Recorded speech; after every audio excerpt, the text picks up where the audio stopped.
Dobrý večer, Oravec pri telefóne. Prosím vás, chcel by som sa spýtať, vy máte nejakú takú tú linku, kam si môžem zavolať a zistíte nejaké informácie?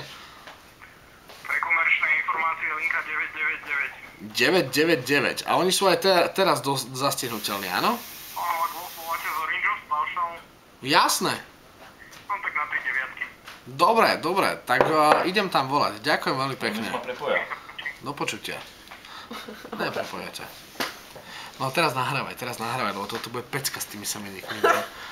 Fú, ja dúfam, že to zdvihne nejaká žena a keď to zdvihne, že Zuzana Pribylová, tak to bude najväčšia halus. Nahrávaš?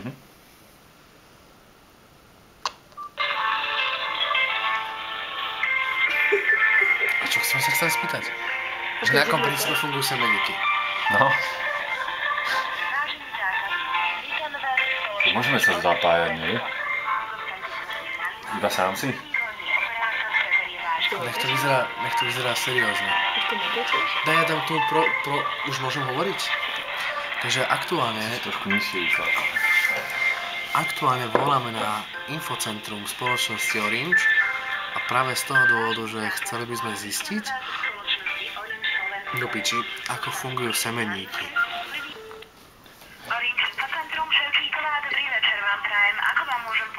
Dobrý večer, Sumbal pri telefóne. Prosím vás, ja by som mal na vás jednu takú celku prekernú otázku, delikátnu a mňa by zaujímalo, viete mi zistiť niekde na internete, že akým spôsobom fungujú semeníky? Malý moment, pozrieme sa, nie sú to štandardne poskytované informácie. Ja vám rozumiem, proste dneska sme mali taký silnejší rozhovor a mňa by to zaujímalo, že ako to tam vlastne prebieha tá tvorba. Ja vám to pozriem. Jasné.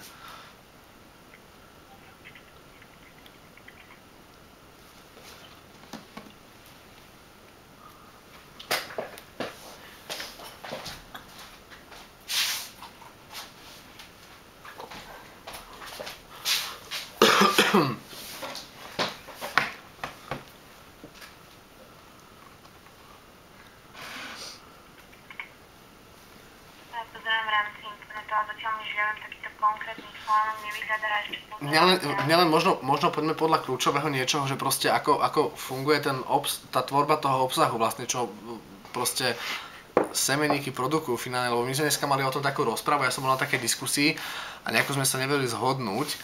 No vyhľadol mi teda taký kratší článok, ja vám prečítam, čo tu napísané. Semeník je teda párová žľaza uložená v dolnej časti mieška, patrí k vnútorným pohlavným orgánom. Je zavesený na semenom podrasty, ktorý prebieha po jeho zadnom okraji. Semeník je tvorený z parenchýmu, ktorý je pokrytý väzivovou blanou, z ktorého vstupujú k zadnému okraju lúčovito idúce priehradky, ktoré rozdeľujú semeník na lalôčiky semeníka. Počet lalôčikov kolíše od 100 do 250 a ich tvar je kuželovitý.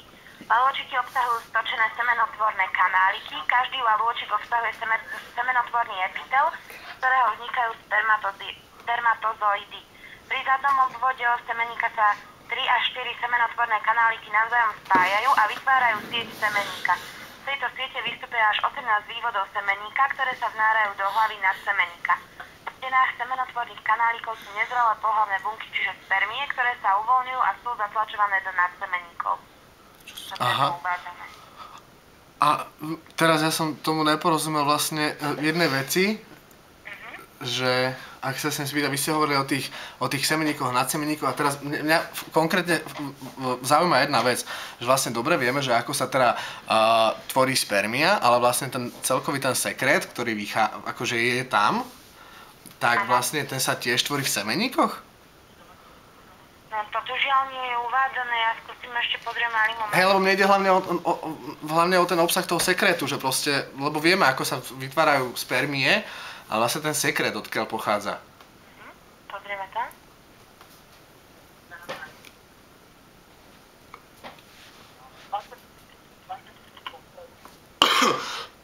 Pardon. Nič sa nestalo. Teda pozerám ešte.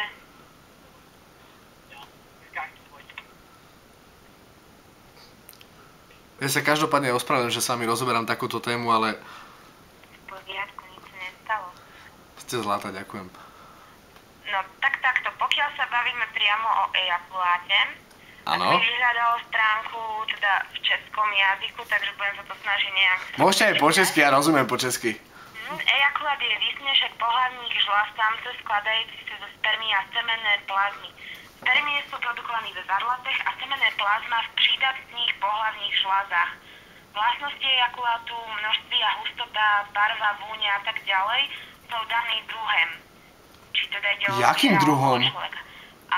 Ale keď som človek, tak od čoho to závisí? Akože, že ako bude mať hustotu, aký bude mať objem? No, Prepáčte, že ma to príde vtipné, ale ja som, ako úprimne, ja vám poviem, že ja som zvedavý mladý muž a mňa to strašne zaujíma. no, takto, ešte čo pozerám je tu, že ejakulát u človeka a teda je tu uvedené, že ejakulát má ľahce zásaditý charakter a tvorí ho mnoho minerálnych látek, ako zinek, vápnik, horčík, sodík a dokonca aj stopové množství zlata. Tak on je vlastne zdravý. Áno? On je vlastne zdravý. Podľa toho, čo obsahuje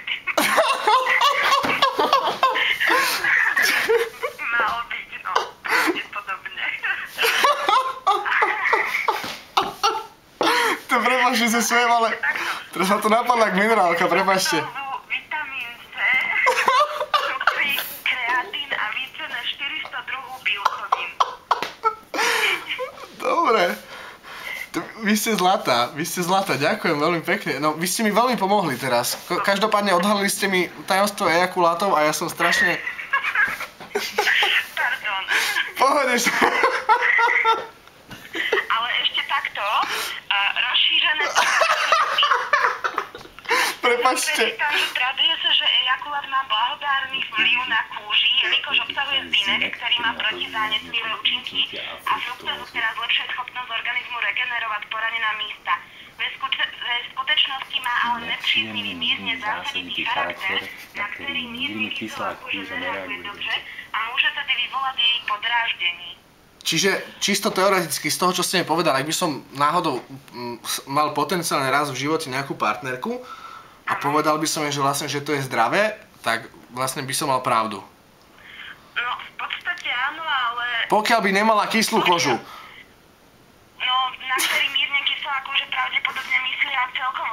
Koža zrejme má nejakú takúto, neviem, nejakú vlastnosť a v tom prípade na kožu nepôsobí dobre. Aha. Nemá vplyv dobrý, pretože môže vyvolať podráždenie. Ale zase to, že môže, nemusí. Ale každá žena vlastne s tým má svoje skúsenosti. Čiže na niektorú to môže vplývať blahodárne a na niektorú nie. Treba si vyskúšať. Ste zlatá, vy ste úplne super. Dobre, milá pani, ja vám veľmi pekne ďakujem ešte raz, že ste mi odhalili to tajomstvo ejakulátov a ich účinkov.